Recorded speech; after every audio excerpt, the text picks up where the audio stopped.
السلام عليكم. أنا فاطمة محمد. كتير مننا بيبقى عايز تتبيلة تكون مختلفة. أنا بقى النهاردة أعمل لكم تتبيلة تعتمدوها وعلى مسؤوليتي. النهاردة هقدم ليكم سر الفراخ المشوية بتتبيلة الحاتي، وسر وطعم وريحة الفحم من غير شوي، والرز البسمتي المفلفل زي المطاعم بالظبط.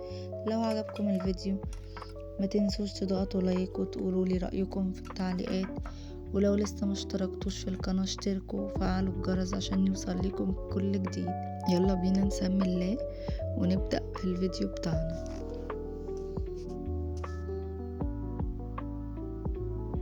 اول حاجة هنبتدي بيها وهي محلول النقع. محلول النقع عشان يطري الفراخ ويخليها تتقبل معانا اي تتبيلة هنحطها بسرعة. محلول النقع عشان كمان يشيل الزفارة واي ريحة في الفراخ. اول حاجة هننزل بيها المطيبات اللي هي ليمون، قرفة، ورق لوري، وهننزل معاهم ب3 معالق سكر و3 معالق ملح ومن 3 ل4 لتر مية حسب الفراخ اللي احنا هنستعملها قد ايه. هنحط الفراخ دي في التلاجة لمدة 2 ساعة وبعد كده ندخل في التتبيلة معانا نص ربطة بقدونس، نص كوباية زيتون، بصلاية كبيرة، قرن فلفل احمر كبير، ما تقلقوش ومش هيخليها حراقة ولا حاجة. وهننزل كمان بفص يعني من 6 ل7 فصوص توم، معلقة كبيرة، وفنجان زيت زيتون، و3 معالق صلصة كبار.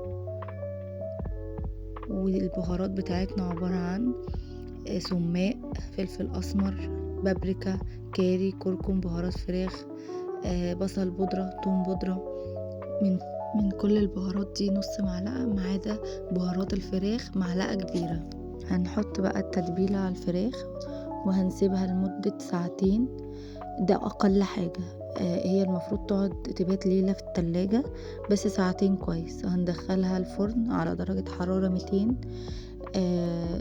هنقيد شواية ومن تحت، وهنسيبها من ساعة إلا ربع ساعة على حسب ما تستوي. انا هنا كنت حاطه عليها ورق فويل بس ما تصورتش، وشيلته وسبتها تتحمر على طول على الشواية وخدت لون وطلعتها. هنا بقى التركة، انا حطيت فحم على البوتاجاز، واول ما طلعته حطيته زي ما حضراتكم شايفين كده، وحطيت عليه معلقتين زيت من اللي نزلوا من التتبيلة من الفراخ في السوا. وبعدين كتمت الدخانة دي بورق فويل وسبتها 10 دقايق وبعدين قدمتها. هي كانت دايبة جدا وكويسة. هنخش على طول في وصفة الرز.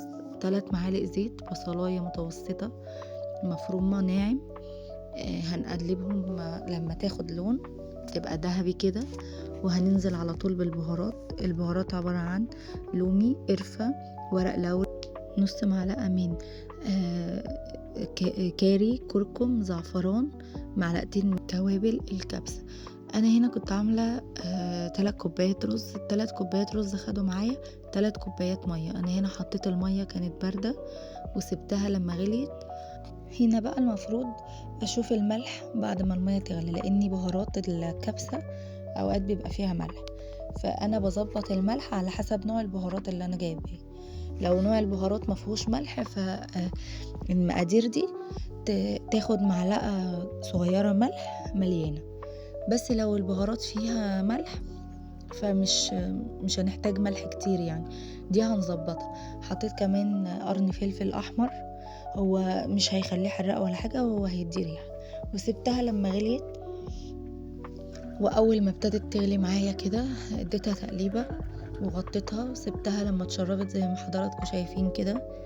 وبعدين هديت عليه النار خالص لما استوى براحته. هو بعد ما غلي وغطيت عليه قعد 12 دقيقة وكان استوى بقى مفلفل زي ما انتوا شايفين كده. كان مفلفل جدا ولونه مظبوط جدا جدا، وطعمه كمان كان حلو وكان تسويته كويسة. الرز ده انا ما كنتش مخمراه، مش كل انواع الرز بتحتاج تتخمر، في انواع رز ما بتحتاجش ان هي تتخمر، في اوقات كتير بتتكسر، فانا بتفادى ده وما بخمروش، بغسله كويس وخلاص على كده. وبكده نكون وصلنا لنهاية الفيديو، بتمنى يكون عجبكم واكون خفيفة على قلوبكم، ويا رب يكون الفيديو بتاعي خفيف على قلوبكم واسعدتكم واستفدتم.